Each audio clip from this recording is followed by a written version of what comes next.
우리는 새생명전도 축제로 모였습니다. 옆 사람들 보면은 새 생명이 없는 것 같은데 여길 수도 있으나 또 우리 마음 가운데 생명이 온전히 서 있지 못한 예배자가 또 생명이 새어질 수도 있고, 혹은 또 오늘 예배 나오신 또 새로운 분들, 오랜만에 나오신 분들 가운데 또 하나님의 말씀이 생명으로 다가올 수 있으니, 여러분, 우리가 얼마큼 나았느냐에 보다는 우리의 나의 마음이, 또 나의 믿음이, 내 안에 영혼이 오늘 이 예배 가운데 또 소생케 되어지는 은혜가 있길 소망하는 마음으로 오늘 같이 예배 드렸으면 좋겠습니다.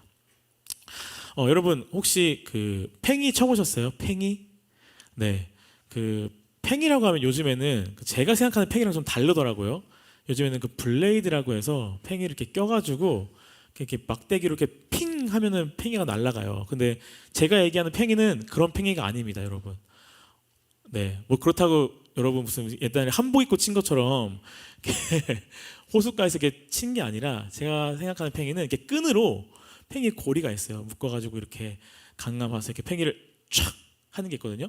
여러분, 팽이를 쳐보신 분들은 알겠지만, 뭐 블레이드나 아무튼 팽이에 있어서 가장 칠 때 중요한 게 뭘까요?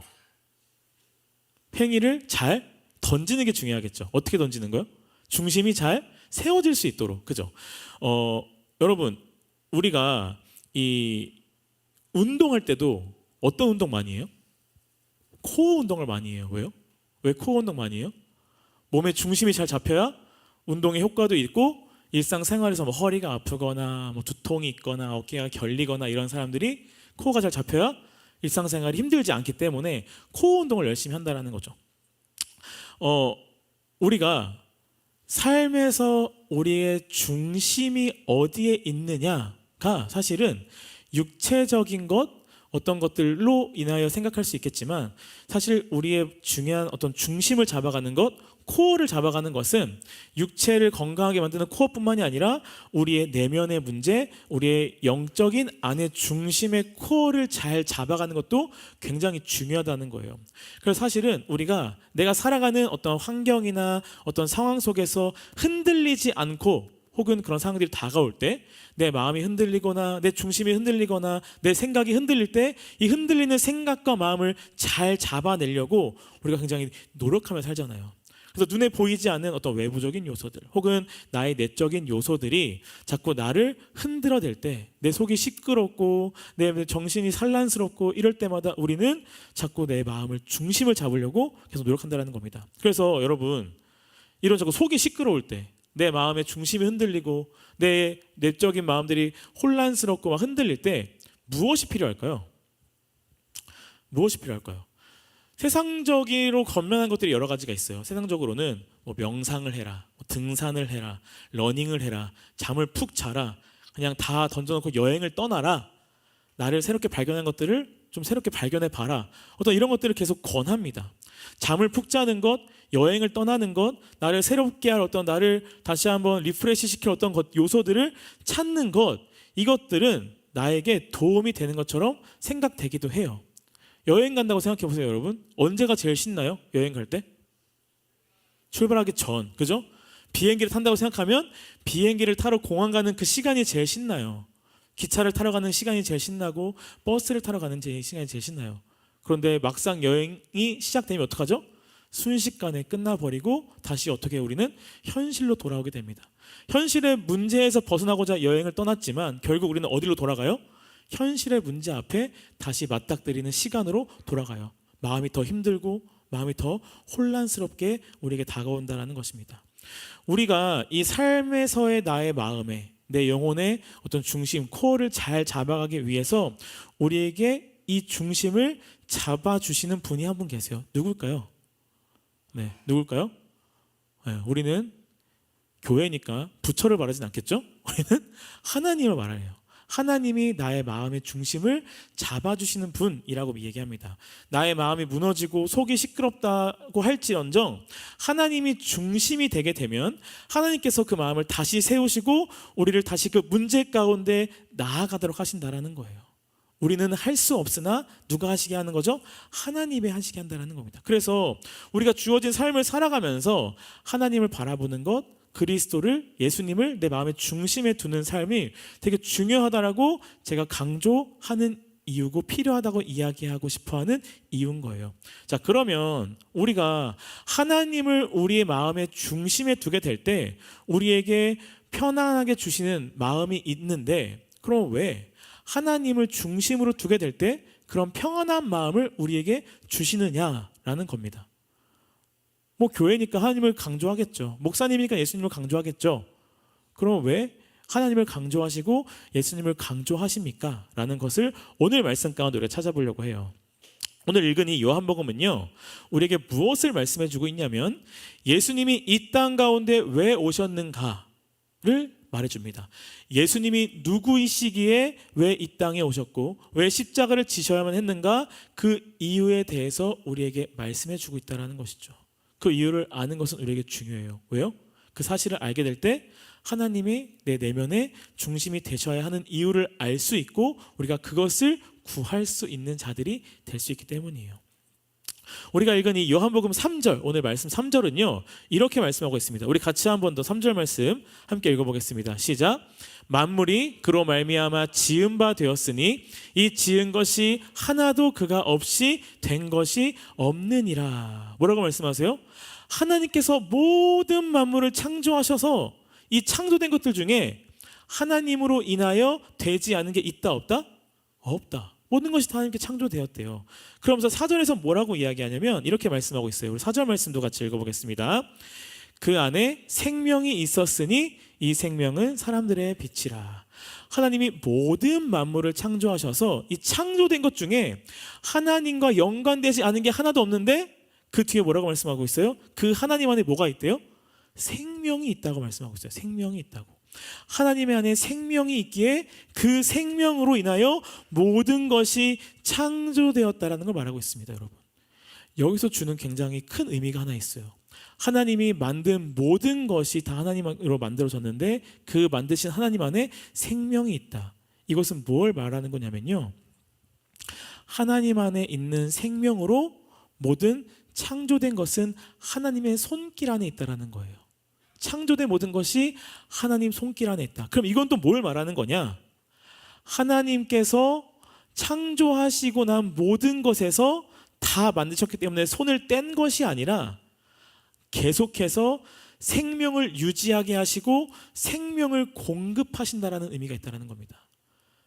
만들어진 모든 것이 하나님 손길 안에서 안 만들어진 것이 하나도 없을 정도로 모든 것이 하나님이 창조하셨는데 그 하나님 안에 생명이 있다라고 하는 것은 하나님께서 생명을 불어넣어 창조하는 모든 것에 다시 한번 생명을 유지시키고 생명을 공급하시는 분이라는 거예요.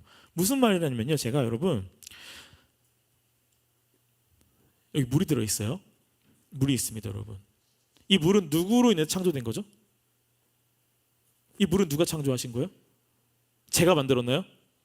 제가 무슨 마술사처럼 한번 젓다가 피니까 물이 막 끓어오르나요? 이 물 누가 만든 거예요?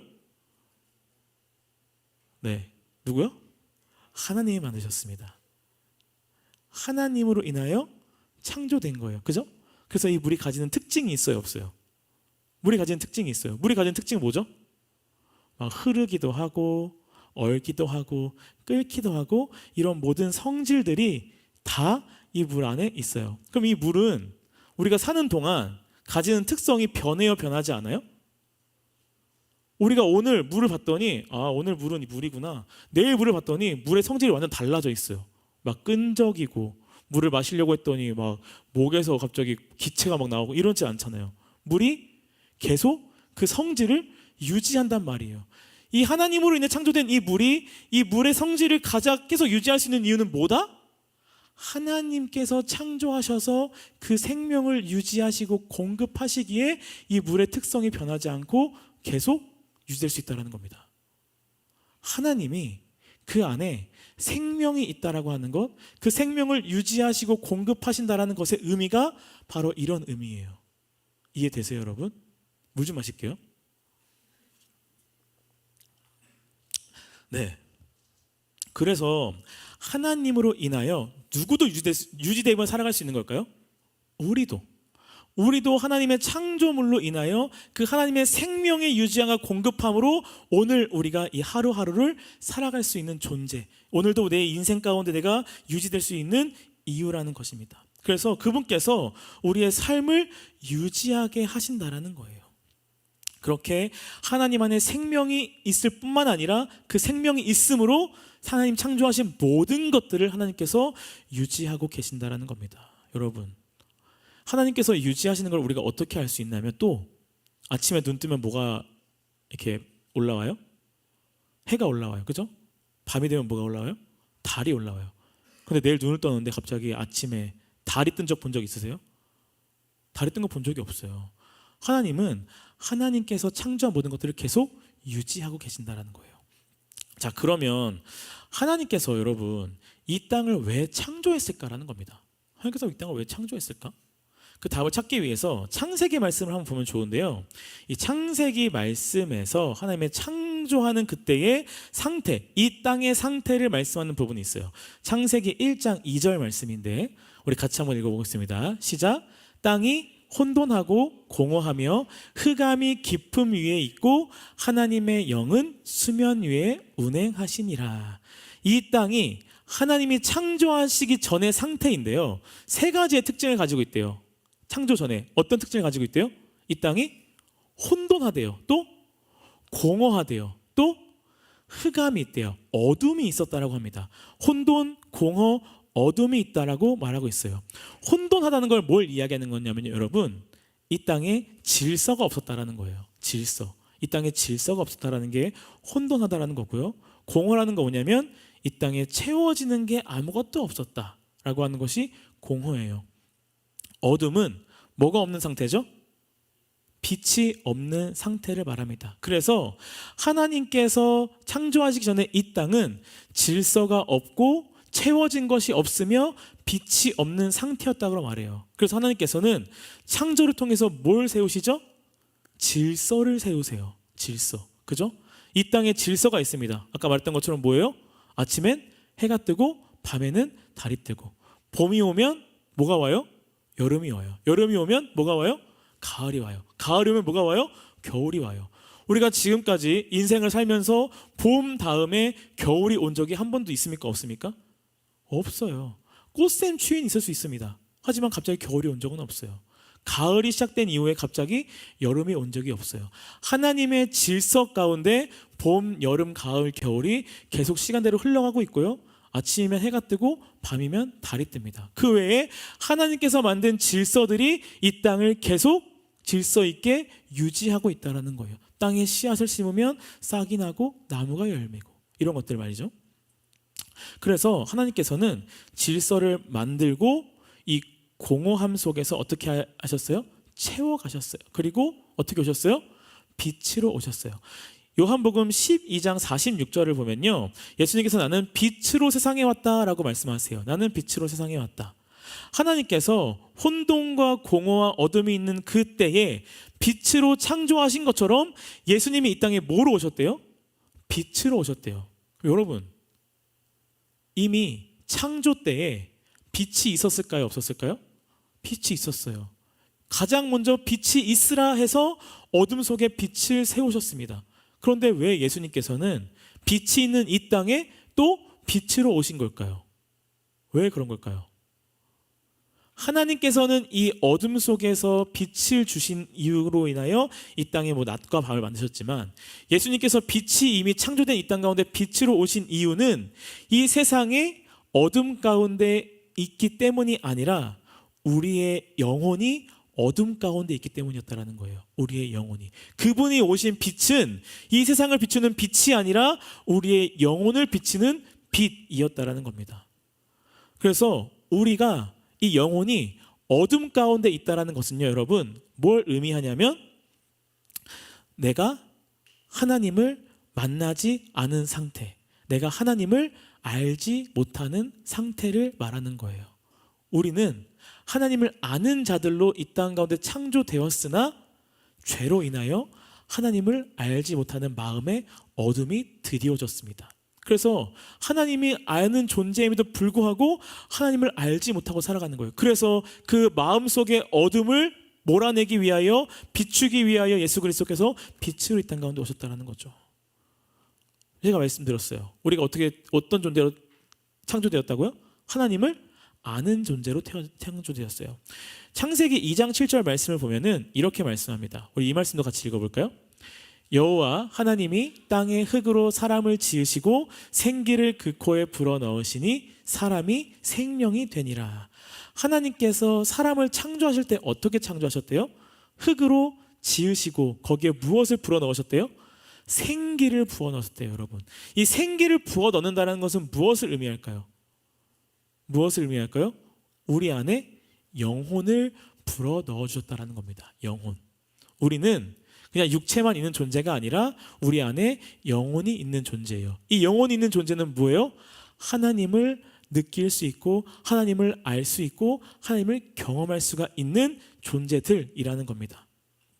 그래서 우리의 존재 자체의 창조가 영혼을 불어넣으심으로 인하여 하나님을 알고 느끼고 살아갈 수 있도록 만든 존재이기 때문에 우리는 이 세상을 살아가면서 아무리 나에게 풍족함과 풍요로움이 다가온다 한들 내 삶에서 그것들로 인하여 온전히 만족한 삶을 살 수 없는 존재들이라는 거예요. 지금은 여러분들에게 1조, 2조, 3조의 돈이 주어지면 어떨 것 같냐라고 하면 행복할 것 같아요. 너무 좋을 것 같아요. 그냥 그 돈 평평 쓰면서 살 수 있어 너무 행복할 것 같아요 라고 생각할 수 있겠지만요, 막상 나에게 100억, 1000억이란 돈이 떨어졌을 때 100억, 1000억을 가지고 천년, 만년 나에게 있어서 공허함과 어떤 나의 마음의 결핍이 하나도 없이 온전히 기쁨으로 살아갈 수 있는가? 라고 물어본다면 그렇지 않다라는 거예요. 우린 이미 알잖아요. 그죠? 여러분, 요즘에 삼성 주식 때문에 다음 사람들이 마음이 오락가락 하는 사람들이 많은데 삼성의 주식이 막 올라갔어요. 이재용이 삼성의 회장이죠. 삼성의 회장이라고 해서 이재용 회장님이 늘 행복할까요? 내 금수저 인생 미치겠다, 정말 너무 좋다. 나 진짜 아무도 필요 없어. 나 그냥 행복하게 살면 돼 이제. 라는 생각 가질까요? 그렇지 않을 거란 말이에요. 그 안에 또 다른 결핍, 또 다른 체육을 위한 욕심들, 어떤 나아가고자 하는 어떤 내 안에 뭔가를 욕망을 세워가고자 하고 그 욕망을 다시 한번 내 욕구 가운데 해소하고자 하는 무언가들이 계속 그 마음에 결핍을 주게 될 거라는 거죠.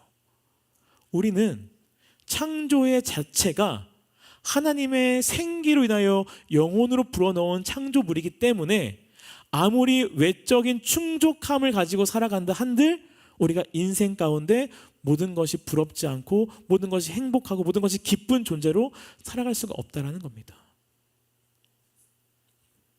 아까 제가 뭐라고 했죠? 요한복음 12장 46절 말씀, 우리 같이 한번 읽어볼까요? 시작. 나는 빛으로 세상에 왔나니 무릇 나를 믿는 자로 어둠에 거하지 않게 함이로라. 그래서 하나님께서는 우리를 어둠 가운데 있지 않게 하기 위하여 나의 영혼이 하나님을 모르고 하나님을 느끼지 못하고 하나님과 멀어진 상태로 결핍의 존재로 살아가지 아니하도록 이 땅 가운데 빛으로 오셔서 나의 어둠을 몰아내셔서 누굴 보게 하신 거예요? 하나님을 보게 하시고 하나님을 느끼게 하시고 하나님을 알게 하셨다라는 거예요. 이것은 저의 경험이기도 합니다, 여러분. 저의 경험이기도 해요. 제가 여러분들에게 고백한 적이 있지만 저는 모태신앙이 아니었어요. 저는 20살이 넘어서야 하나님을 만나게 되었습니다. 제 인생 가운데 정말 저에게 인생의 어떤 그 터닝 포인트가 뭐냐라고 물어본다면 저는 하나님을 만난 거라고 말할 수밖에 없어요. 왜냐하면 제 인생의 분위기랑 제 인생의 모토가 완전히 달라졌기 때문이에요. 제 모습도. 네. 제가 요즘에 그 어른들이 저한테 가장 많이 하시는 말이 우리 목사님은 웃어서 너무 좋아해요. 우리 목사님 웃어서 너무 좋아. 맨날 웃고 있어. 뭐 이렇게 행복해. 이렇게 하신단 말이에요. 여러분, 제가 언제부터 이렇게 웃게 되었을까요? 제가 언제부터 이렇게 실실 웃고 다니게 되었을까요? 저 원래 되게 웃음이 없던 사람이었어요. 네, 저는 되게 다크한 사람이었습니다, 여러분. 상상이 안 갈 수도 있어요. 외모도 되게 지금은 그냥 두리뭉실하게 생긴 것 같은데 예전에는 되게 날카로웠어요. 네. 제가 예전 사진을 보여줄 수가 없습니다. 제가 좀 찾아봤는데 이미 제가 다 삭제해버렸어요. 저희 수치심으로 삭제한 것 같긴 한데 예전과 제가 어떻게 변했는가, 예수님 전의 외모와 지금 외모를 바뀐 걸 보여줄 수는 없지만 예수님을 만난 이후에 제 삶의 많은 어두운 부분들이 많이 가리워지고 많이 걷어내어졌고요. 뭐 그렇다고 지금이 어둠이 없는 건 아니에요. 그렇지만 다크한 저의 모든 성품과 모든 것들이 많이 어두움이 걷어내졌고 제가 많이 웃을 수 있는 사람이 되었다라는 거예요. 왜 그랬을까요?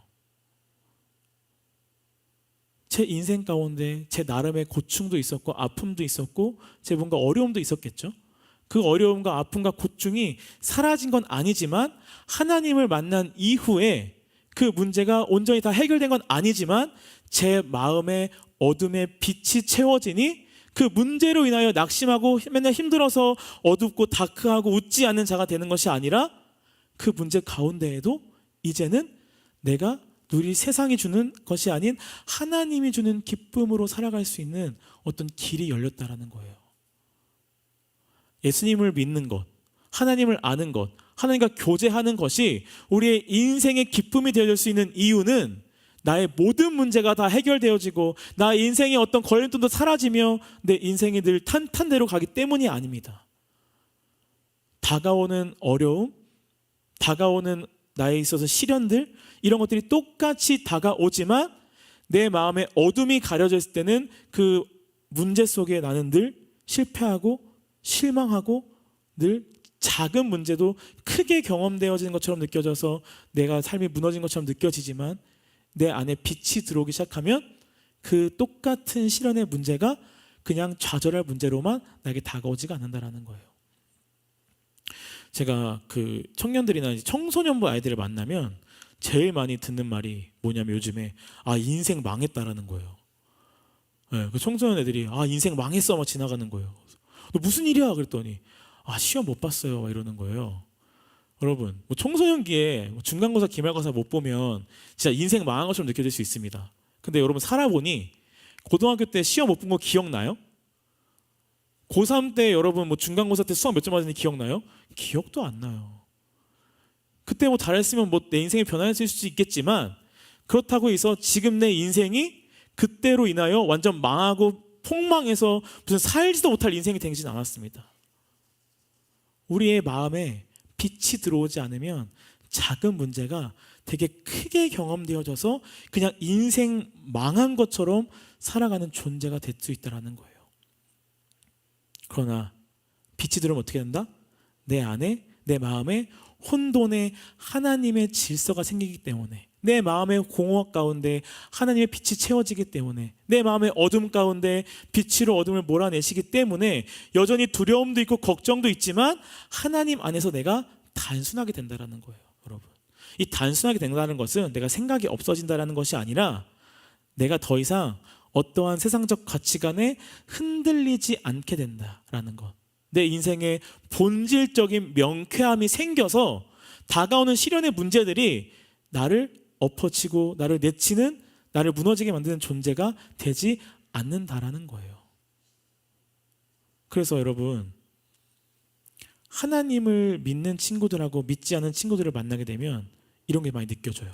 제가 우리 청년들하고 얘기하다 보면 청년들이 막 고민을 얘기합니다. 진짜 너무 힘들고요, 진짜 못 해먹겠고요, 나 진짜 안 되고요, 막 이런 얘기를 해요. 그러다 결국 어떻게 얘기하냐면 그래도 기도해 볼게요 라고 얘기해요. 그죠? 근데 하나님 믿지 않는 사람들이랑 얘기하다 보면 결국 기도해 볼게요가 아니라 몰라 그냥 한강에나 갈까 막 이런 얘기를 해요. 친구들이. 너 왜 그래? 이런, 여러분, 믿는 사람과 믿지 않는 사람들 안에 차이가 이런 게 있다는 거예요. 우리는 혼돈하지 않기에 중심이 흔들리지 않는 단순하지만 단단한 걸음으로 나아갈 수 있다는 겁니다. 내 안에 누가 다가올 때 예수 그리스도가 들어오게 되어질 때, 이것이 우리가 하나님의 은혜라고 이야기하는 거죠. 오늘 4절 하반절 말씀에 그래서 이렇게 이야기하는 거예요. 우리 4절 말씀 한번 읽어볼까요? 그 안에 생명이 있었으니 뭐래요? 이 생명은 사람들의 빛이라. 생명은 사람들의 빛이라고 얘기합니다. 여러분, 이 생명이 뭐냐면 단순히 우리의 목숨만을 이야기하는 것이 아니에요. 숨이 끊어지는 죽음을 의미하는 목숨이 아니라 뭐예요? 이 생명은 하나님이 만들어진 목적대로 살아갈 수 있는 것을 이야기합니다. 하나님이 만들어진 목적대로. 우리의 처음의 목적이 뭐였어요? 하나님을 느끼고 경험하고 알아가는 것, 하나님과 교제하는 것, 이것이 우리의 창조의 목적이었단 말이에요. 그거대로 우리가 살아갈 수가 있는 거예요. 그게 뭐예요? 생명인 사람들의 빛, 그 빛으로 인해 우리가 그렇게 생명을 누릴 수 있다는 것이죠. 우리가 이 삶을 살아가면서 현실 가운데 만족스러운 것이 하나도 없고 내 마음에 자꾸 우울해지고 과거의 것들이 자꾸 떠오르고 행복했던 것들이 자꾸 지금보다 나았다고 막 예전 것들이 자꾸 나에게 묵상돼서 현실을 회피하고 싶을 때 여러분 누구를 기억하세요? 하나님을 한번 기억해 보세요. 믿음이 있다가도 믿음이 흔들린 청년들 혹은 예수님을 잘 몰랐던 청년들 가운데 있을지라도 하나님을 한번 떠올려 보세요. 그분이 분명 빛으로 오셔서 내 삶을 변하게 할 거라는 겁니다. 그런데 여러분 중요한 게 있어요. 오늘 목사님의 말씀 들으니까 하나님이 빛으로 오셨고 예수님이 빛으로 오셨고 참 좋네요. 혹은 누군가는 이렇게 빛으로 왔다고? 뭔 말이야. 졸리다. 그죠? 제가 아무리 여러분들한테 예수님이 빛으로 왔어요. 그 빛이 마음의 어둠을 몰아내줘요. 막 이런 얘기를 계속 한다 한들 여러분들이 그것을 온전히 깨달을 수 있을까요? 없을까요? 사실 잘 못 깨달을 때가 더 많아요. 설교를 들을 때도 말씀을 들을 때도 좋은 말씀인 것 같은데 무슨 말인지 모르겠고 뜻이 뭔지 모르겠고 그 말씀을 내가 온전히 소화하지 못할 때가 더 많다라는 거예요. 왜 그럴까요? 왜 그럴까요? 그것은 빛을 온전히 보지 못했기 때문이에요. 이게 무슨 말이냐면 여러분 장님이 있어요. 그죠? 장님이 보이지 않는 사람이 있어요. 이 사람은 살면서 한 번도 빨간색이라는 걸 본 적이 없어요. 근데 여러분들이 옆에서 나는 빨간색이 너무 좋아. 그래서 이 장님한테 빨간색을 설명해 주는 거예요. 빨간색은 따뜻한 느낌이고 열정적인 느낌이고 막 뜨거운 느낌도 들고 막 얘기해 줘요. 장님은 그 들을 때 어떨까요? 빨간색이란 걸 빨간색이 이거구나 확실히 알 수 있을까요? 알 수 없습니다. 듣곤 있지만 이 장님은 빨간색이 뭔지를 알 수가 없어요. 왜? 빨간색을 본 적이 없기 때문에. 우리는 빨간색을 본 적이 있습니다. 그러니까 빨간색이 가진 느낌을 이야기하고 빨간색이 어떤 걸 이야기하면 우리는 바로바로 알아듣고 바로바로 흡수하고 이해해요. 그런데 빨간색을 본 적 없는 사람들은 아무리 빨간색을 이야기한들 받아들일 수가 없다는 거죠. 우리는 빛을 온전히 보지 못했을 때는 제가 아무리 앞에서 빛으로 이야기한다라고 한들 이 빛이 무엇이고 빛이 가진 의미가 무엇이고 빛이 주는 유익이 무엇이고 이 빛이 뭔지 아무리 말하고 한들 여러분들이 알 수 있을까요? 없을까요? 몰라요. 그래서 오늘 5절에서 뭐라고 말씀하세요? 우리 5절 말씀 같이 읽어볼까요? 시작.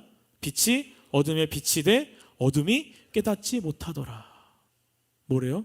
빛이 어둠을 빛이 돼 어둠이 어떻게 된대요? 깨닫지 못하더라라고 성경은 말씀하고 있다는 거예요. 왜?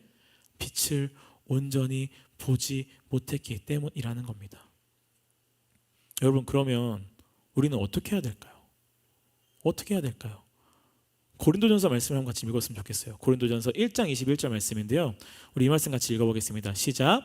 하나님의 지혜에 있어서는 이 세상이 자기 지혜로 하나님을 알지 못하므로 하나님께서 전도에 미련한 것으로 믿는 자들을 구원하시기를 기뻐하셨더라.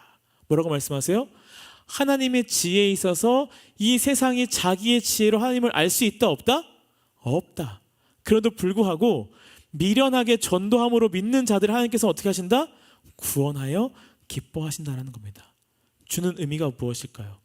우리의 지혜로 이해할 수 없고 보지 못했기 때문에 알 수 없으나 우리가 오늘 이 자리에 나와서 하나님의 말씀을 듣는 것, 그 말씀 앞에 나아가는 이 시간이 우리에게는 굉장히 귀하다라는 거예요. 왜 귀할까요? 왜 귀할까요? 우리를 보게 하시는 이는 우리의 지혜와 우리의 능력이 아니라 누구이기 때문에 하나님이기 때문입니다. 우리가 오늘 빛에 대해서 들었는데 난 잘 모르겠어요.